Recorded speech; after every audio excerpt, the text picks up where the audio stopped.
We're in Deuteronomy chapter 4 right now. We're looking at verse 44.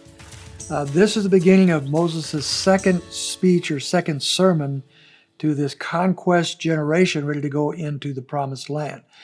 If the theme of the first sermon, and that goes from the verse 1 down to chapter 1, verse 1, down to chapter 4, verse 43, if the theme had been the review of where they have been, then the second one, the theme here is the reminder of what they have learned.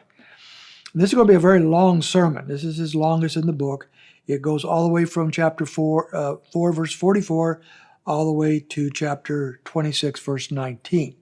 And so he's going to remind them, rehearse with them all the things that they have already been taught and the things that they have learned. This second speech begins with the reminder that the Lord has already defeated two Amorite kings, apparently very powerful kings on the east side of the Jordan River. Verse 46, we have Sihon, and in verse 47, we have Og. And they are Amorite kings who control all that territory on the east side of the Jordan River. But God had given victory to Israel already, even before they entered the land, against these powerful forces. And as I said yesterday, 2.5 tribes of Israel, Reuben, Gad, and the half tribe of Manasseh, will ultimately stake out their territory on that side of the river. And the other 9.5 tribes will go into the promised land. But when we come to chapter 5, we find in verse 1, he says, "Hear, O Israel, the statutes and the ordinances which I am speaking, that you may learn them and observe them."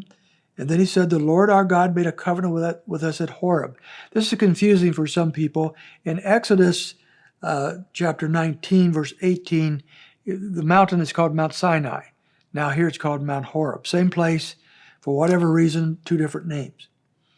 But he says here in verse 3, "The Lord did not make his covenant with our fathers, but with us, with all those who are alive here today." He wants them to know that this covenant, this Mosaic covenant, this covenant of law, was not made just with the Exodus generation, their fathers, but it's just as applicable to them as it was to the earlier generation. And so this covenant is being re-emphasized, duplicated with them. It's applicable to them as well.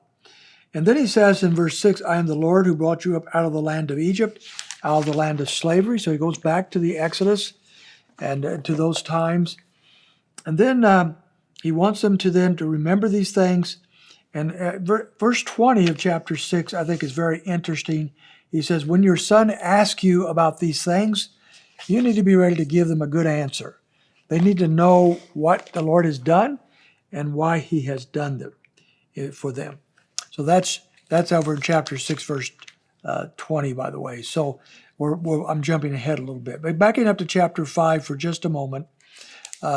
Upon receiving the tablets, chapter 5, verse 24, we find that the people were afraid of the Lord. The glory of the Lord, verse 24, just really spooks them out. They're afraid.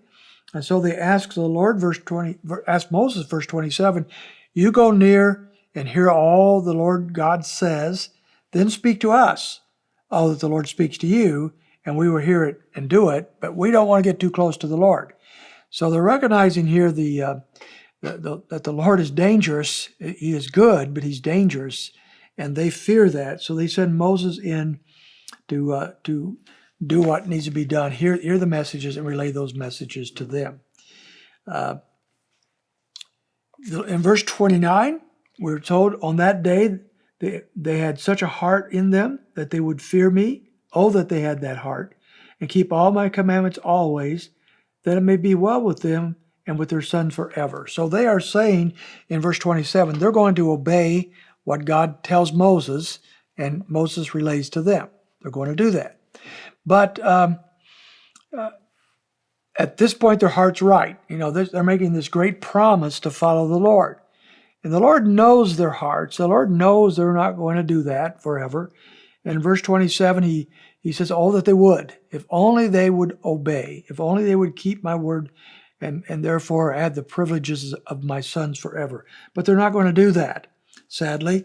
And so the Lord is going to have to deal with them as he had said in the chapter before. Now we're going to pick up on a little more on this chapter 6 tomorrow. Very important central passage in Deuteronomy chapter 6. So be with us tomorrow as we go through that text.